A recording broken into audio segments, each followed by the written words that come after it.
Qatar में मिल बैठे 50 से ज्यादा मुस्लिम देश। एक साथ इजराइल पर हमले की हो गई तैयारी। 57 मुस्लिम देश मिलकर बनाएंगे अरब नेटो। कतर पर हमले का इजराइल भुगतेगा खामियाजा। अपने दोस्त इजराइल को बचा पाएगा अमेरिका। पहले हमास और हाल ही में ईरान के साथ भीषण संघर्ष के बाद अब इजराइल ने एक नए देश के साथ युद्ध को न्योता दे दिया है। 9 सितंबर को कतर पर किए गए इजरायली हमले के बाद अब खाड़ी में एक बार फिर भीषण संग्राम की आहट सुनाई दे रही है। अपने हर तरफ से मुस्लिम देशों से घिरा हुआ इजराइल लगभग साल भर युद्ध में रहने के बावजूद भी इंच मात्र नहीं डिग रहा है। इजराइल ने ठान ली है कि हमास के लीडर्स दुनिया के किसी भी कोने में छिपकर बैठे होंगे तो वो उनको ठिकाने लगा ही देगा। 7 अक्टूबर 2023 को इजराइल में घुसकर हमास द्वारा किए गए नरसंहार की यादें आज भी नेतन्याहू के दिल में बिजली की तरह कौंध रही हैं।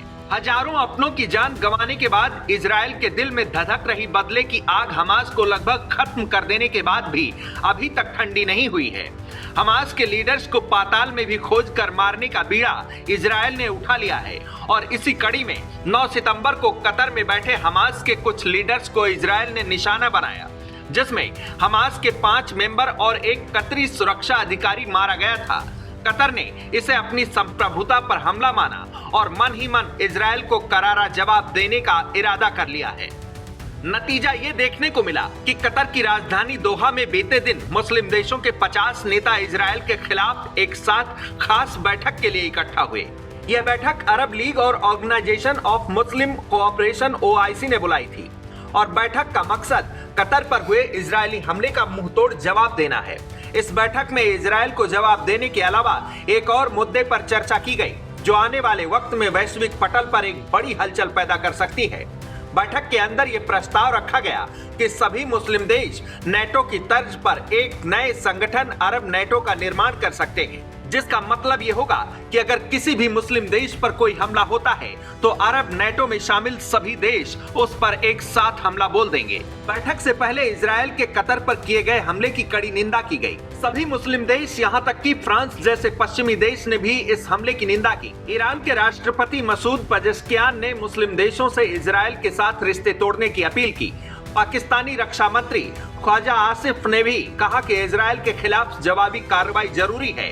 पाकिस्तान ने बैठक के दौरान ज्वाइंट फोर्स बनाने का भी सुझाव पेश किया।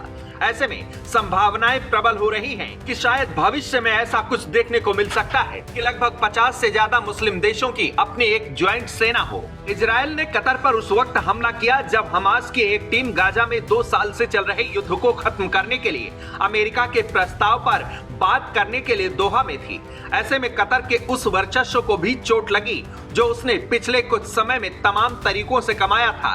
बीते सालों में कतर ने दुनिया का सबसे बड़ा खेल आयोजन फीफा वर्ल्ड कप अपने यहाँ आयोजित किया।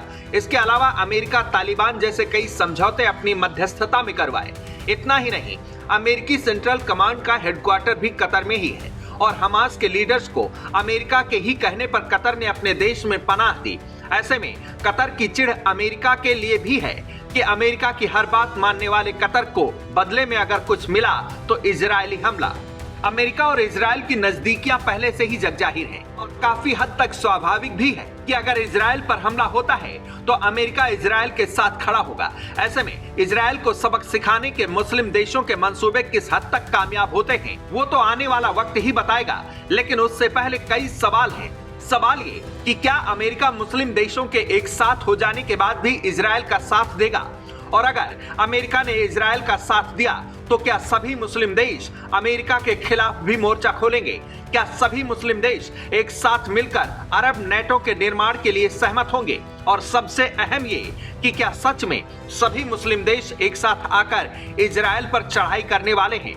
फिलहाल इन सभी सवालों का जवाब तो आने वाले वक्त में ही मिलेगा, लेकिन एक बात तो तय है कि अगर इस बैठक में की गई चर्चाएं हकीकत में तब्दील होती हैं, तो विश्व में बड़ा भूचाल देखने को मिलने वाला है। डेस्क रिपोर्ट, आज की खबर।